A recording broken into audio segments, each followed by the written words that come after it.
বর্ষা শুরু হতে না হতেই বাজারে এসে গেছে প্রচুর পরিমাণে ইলিশ মাছ। আর সেই ইলিশ মাছকেই আজকে আমি রান্না করব কালো জিরে দিয়ে বেগুন দিয়ে পাতলা ঝোল। তো চলো দেখে নেওয়া যাক আজকে এই সহজ একটি রেসিপি সহজভাবে কিভাবে করে ফেলছি। তো দেখো, বাজার থেকে আনা মাছগুলোকে সবার প্রথম ধুয়ে নুন মাখিয়ে রেখে দিচ্ছি আর দিয়ে দিচ্ছি বেশ কিছুটা হলুদ।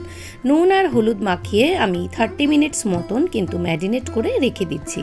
ইলিশ মাছে খুব একটা বেশি সময় কিন্তু নুন মাখিয়ে রাখার প্রয়োজন পড়ে না, কারণ এই মাছে খুব একটা নুন যদি বেশি হয়ে যায় এর স্বাদও কিন্তু একটু ডিফারেন্স হয়ে যায়। তো সামান্য ক্ষণই আর কি আমি নুন মাখিয়ে ম্যারিনেট করে রাখছি। আর এই সময় কিন্তু এই হালকা হালকা ইলিশ মাছগুলো এইভাবে পাতলা টাইপের ঝোল করলে বেগুন দিয়ে অপূর্ব হয়। আর চলো দেখে নেওয়া যাক রান্নার জন্য একটা মশলা কিভাবে তৈরি করে নিয়েছি 1 চামচ জিরের গুঁড়ো, 1 চামচ হলুদ গুঁড়ো, 1 চামচ মতন নুন, 1 চামচ লঙ্কা বাটা, হাফ চামচের থেকে কম একটু চিনি আর দিয়ে দিয়েছি সামান্য জল। এরপর এই মশলাটাকে কিন্তু বেশ কিছুক্ষণ ভিজিয়ে আমি রেখে দেবো। এইভাবে মশলা ভিজিয়ে গুলে রান্না করলে বাটা মশলার স্বাদ কিন্তু আসে এবং মশলার ডেন্সিটিটাও কিন্তু অনেকটা বেড়ে যায়। মশলা কষানোর সময় তার স্বাদ কিন্তু একেবারেই অন্যরকম হয়। যেহেতু আজকের মাছটা করব বেগুন দিয়ে, তাই জন্য তো অবশ্যই আমাদের বেগুন লাগছে। বেগুনগুলোকে ধুয়ে নিয়েছি এবং বেগুনগুলোকে আমি অর্ধেক করে করে কেটে নিয়েছি। খুব একটা সরু সরু করে কিন্তু বেগুনটা আমি কাটিনি। তো দেখো, বেগুনটাকে অর্ধেক করে কেটে নিয়েছি। আর এই বেগুনগুলো কিন্তু খেতে হয় ভীষণ সুস্বাদু। তোমরা চাইলে একটু বড় বেগুনও নিতে পারো, কিন্তু আমি বলবো বেগুন দিয়ে ইলিশ মাছ করলে অবশ্যই এই ধরনের বেগুনগুলো দিয়ে কিন্তু রান্না করলে এর টেস্টটা বেশি ভালো হয়। তো চলো, অর্ধেক করে করে সমস্ত বেগুনগুলোকে আমি কেটে জল দিয়ে ধুয়ে ভালো করে নুন মাখিয়ে রেখে দেবো 15 থেকে 20 মিনিটের জন্য। নুন মাখালে পরে বেগুনের মধ্যে যে হালকা কষ থাকে সেটাও কিন্তু বেরিয়ে যায় এবং বেগুনটা কিন্তু ভাজার সময় খুব একটা কালো হয় না। বেগুনটা এরপরে যখন জল ছেড়ে দেবে তারপরেই কিন্তু আমরা রান্নাটা শুরু করব। সবার প্রথম কড়াতে বেশ কিছুটা তেল দিয়েছি, তাতে দিয়েছি কালো জিরে ফোড়ন। তারপর মাছগুলো একে একে দিয়ে দিয়েছি। মাছগুলো কিন্তু আমি অনেকক্ষণ ধরে ভাজা করব না, জাস্ট হালকা শ্যালো ফ্রাই।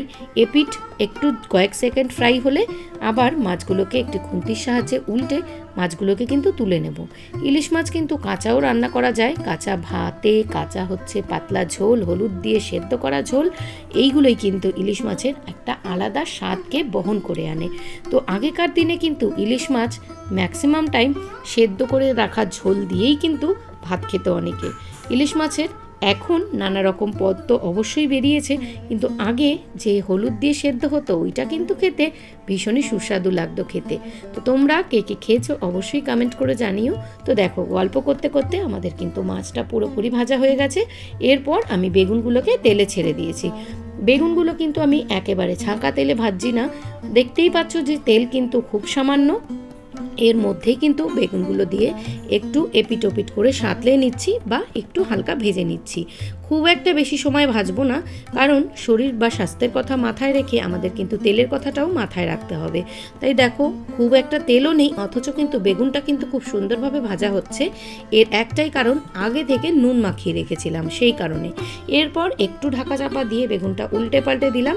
বেগুনটা কিন্তু দেখো আমাদের খুব একটা তেলও টানেনি, অথচ বেগুনটা কিন্তু খুব সুন্দরভাবে ভাজাও হয়ে গেছে। দেখো, বেগুনটা ভাজা হলে এরপর যেই মশলাটাকে আমরা গুলে রেখেছিলাম সেই মশলাটাকে দিয়ে বেগুনটাকে খুব সুন্দরভাবে কিন্তু কষিয়ে নেব। তো দেখতেই পাচ্ছ, ভিডিওটা চলতে চলতে আমি একটা ছোট্ট অনুরোধ করি, যারা আমার পরিবারে আজকে নতুন তাদেরকে জানাই অসংখ্য ভালোবাসা। যদি ভিডিওটা তোমাদের ভালো লেগে থাকে তবে অবশ্যই ভিডিওটাতে লাইক করে পাশে থাকা বেল নোটিফিকেশন অন করে আমার পরিবারের সদস্য হওয়ার অনুরোধ রইল। তো দেখো কত সুন্দর কিন্তু তেল ছেড়ে এসছে। এর মধ্যে দিয়ে দিয়েছি কয়েকটা গোটা কাঁচা লঙ্কা, আর বাটিতে যে মশলাটা গুলেছিলাম সেই বাটিটা ধোয়া জলও কিন্তু আমি ব্যবহার করেছি, তোমরা তো দেখেছো নিশ্চয়ই। তো দেখো, এবার খুব সুন্দরভাবে কষিয়ে নিয়ে যতক্ষণ না পর্যন্ত তেল ছেড়ে আসছে ততক্ষণ পর্যন্ত কিন্তু এই মশলাটাকে কষিয়ে নিতে হবে। এই রকম পাতলা ঝোল বেগুন দিয়ে ইলিশ মাছের খেতে কিন্তু হয় অপূর্ব সুস্বাদু। যে কোনো একটা ছুটির দিনে বা যে কোনো একটা দুপুরে গরম গরম ভাতের সাথে এই রকম বেগুন দিয়ে যদি ইলিশ মাছের ঝোল হয় তাহলে তো কোনো কথাই নেই। তো দেখো মশলাটা কষাতে কষাতে কিন্তু আমাদের পুরোপুরি এখানে বেগুনটাও 50%-এর থেকে বেশি কিন্তু সেদ্ধ হয়ে গেছে। আমরা এখানে ঝোলের জন্য ফুটন্ত গরম জল দিয়েছি। জলটা অলমোস্ট যখন ঝোলটা একটু তৈরি হয়ে যাবে এরপর মাছগুলো দিয়ে 1 থেকে 2 মিনিট একটু কুক করে আমরা নামিয়ে নিচ্ছি সামান্য কাঁচা তেল ছড়িয়ে। তো দেখো কতটা সুন্দর হয়েছে দেখতে, ভীষণ সুস্বাদু। এবং গরম গরম ভাতের সাথে কিন্তু এই রকম ইলিশ মাছ বেগুন দিয়ে যদি রান্না করা হয় তাহলে কিন্তু এক থালা ভাত অনায়াসে উঠে যাবে। তো চলো আজকের মতো টাটা, সকলে ভালো থেকো। অবশ্যই কমেন্টের মাধ্যমে জানিও তোমাদের রেসিপিটা কেমন লেগেছে। তো চলো আজকের মতো টাটা।